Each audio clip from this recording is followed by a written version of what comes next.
ఈరోజు బైబిల్ అధ్యయనం కీర్తనల గ్రంథము 19వ అధ్యాయము 14 వచనాలు చదువుకుందాం. ప్రార్థన. మిక్కిలి ప్రేమ కలిగిన దేవా, నీకు వందనాలయ్యా. మరి చదువుతున్నటువంటి లేఖన భాగములు మాకు అర్థమవుటకు సహాయము జరిగించండి. ఆమెన్. ఆకాశములు దేవుని మహిమను వివరించుచున్నవి, అంతరిక్షము ఆయన చేతి పనిని ప్రచురపరచుచున్నది. పగటికి పగలు బోధ చేయుచున్నది, రాత్రికి రాత్రి జ్ఞానము తెలుపుచున్నది. వాటికి భాష లేదు, మాటలు లేవు, వాటి స్వరము వినబడదు. వాటి కొలనులు భూమి అందంతటా వ్యాపించి ఉన్నది. లోక దిగంతముల వరకు వాటి ప్రకటనలు బయలు వెళ్ళుచున్నవి. వాటిలో ఆయన సూర్యునికి గుడారము వేసెను. అతడు తన అంతఃపురములో నుండి బయలుదేరు పెండ్లి కుమారుని వలె ఉన్నాడు. సూర్యుడు పరిగెత్తు నుల్లసించున్నట్లు తన పదమునందు పరిగెత్తు నుల్లసించుచున్నాడు. అతడు ఆకాశమున ఈ దిక్కు నుండి బయలుదేరి ఆ దిక్కు వరకు తాను చుట్టూ తిరిగి వచ్చుచున్నాడు.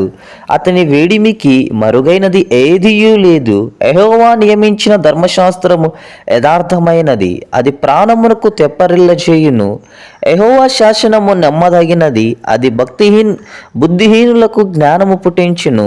యెహోవా ఉపదేశములు నిర్దోషమైనవి, అవి హృదయమును సంతోషపరచును. యెహోవా ఏర్పరచిన ధర్మము నిర్మలమైనది, అది కన్నులకు వెలిగిచ్చును.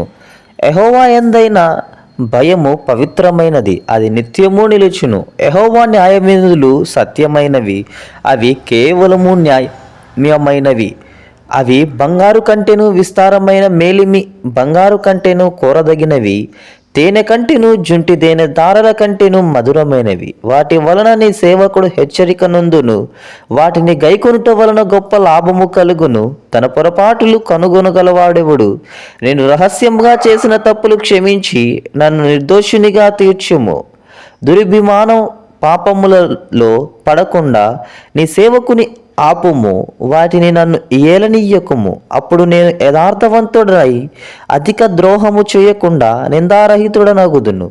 యెహోవా నా ఆశ్రయదుర్గమా, నా విమోచకుడా, నా నోటి మాటలను నా హృదయ ధ్యానమును నీ దృష్టికి అంగీకారములగును గాక. ఆమేన్. ప్రార్థన. మిక్కిలి ప్రేమ కలిగిన దేవా, నీకు వందనాలయ్యా. మరి చదువుతున్నటువంటి జ్ఞానాన్ని బట్టి నీకు స్తోత్రాలు చెల్లిస్తున్నాను అయ్యా. మాకు పరిపూర్ణమైనటువంటి జ్ఞానాన్ని అనుగ్రహించమని, సహాయము జరిగించమని యేసు నామములో అడుగుతున్నాను తండ్రి. ఆమేన్.